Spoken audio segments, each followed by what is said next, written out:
Next একটা problem নিয়ে আজকে ক্লাসে ফিরে আসলাম। The body of mass 4 kg is under motion by the applied force 10 Newton.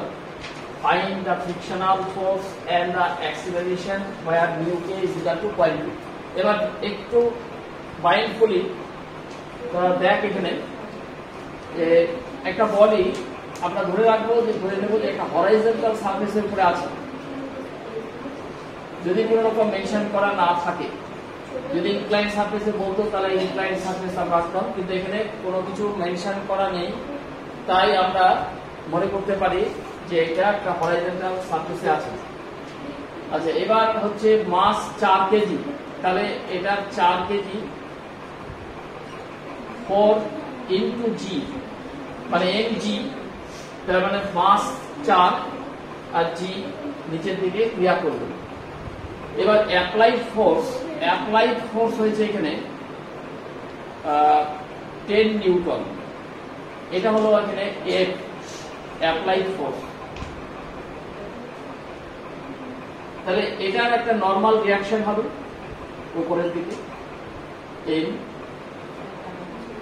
আর যেহেতু বলছে যে এখানে অ্যাক্সিলারেশন বের করতে বলেছে, অ্যাক্সিলারেশন মানে বডিটা মুভ করছে, তাহলে ওর বিপরীত দিকে যে ফ্রিকশনটা ক্রিয়া করবে সেটা হচ্ছে এফ কে কাইনেটিক ফ্রিকশন। এবং এখানে এর মিউটা ভ্যালু দিয়ে দিয়েছে 0.2। কাইনেটিক ফ্রিকশনের ক্ষেত্রে যতক্ষণ পর্যন্ত বডি মুভ করবে কাইনেটিক ফ্রিকশন কনস্ট্যান্ট থাকবে। তো কাইনেটিক ফ্রিকশনের ফর্মুলা হচ্ছে F k is equal to mu k into N. এখানে এন ইজ ইকুয়াল টু কি হবে, কত হবে বল?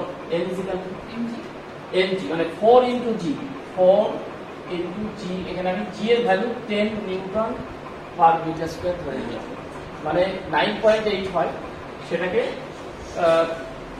মানে নিয়ারেস্ট আর কি ভ্যালুটা নিলাম, 9.8 কে আমরা ইকুইভ্যালেন্ট করে নিলাম 10 নিউটন। তাহলে এন এর যে ভ্যালুটা এখানে আমি পাচ্ছি এইটা, তার মানে এমজির সাথে সমান হলো এখানে 40 নিউটন। আর এখানে মিউ কে কত 0.2 বলে দিয়েছে, আর এন হলো 40। তাহলে কত হলো ফ্রিকশনাল ফোর্স? কত হবে? 2/10 কেটে গেল, তাহলে কত হচ্ছে 8 নিউটন। তাহলে হিয়ার দেখা যাচ্ছে যে applied force is greater than the frictional force. Applied force F k থেকে গ্রেটার দেন, তবেই সে কিন্তু মুভ করবে। তাহলে এখানে এফ নেট কি হবে?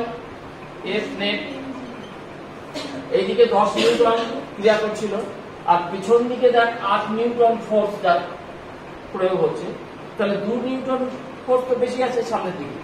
সেজন্য এফ নেট হচ্ছে 10 মাইনাস 8 নিউটন, তাহলে হচ্ছে 2 নিউটন। এইবার এই এফ নেটটা সমান হয়ে যাবে এম এর সাথে। তাহলে F according to Newton's law, F net is equal to m a. তাহলে এফ নেট হচ্ছে 2 ইজ ইকুয়াল টু এম হচ্ছে 4 ইনটু এ, আর এ ইজ ইকুয়াল টু কত হবে? 2/4। তাহলে কাটলে পরে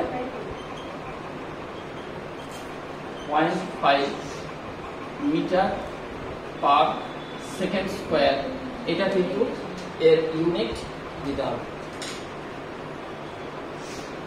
ঠিক আছে, আজকের মতো এখানে রাখলাম, আবার একটা নেক্সট প্রবলেম নিয়ে ফিরে আসছি।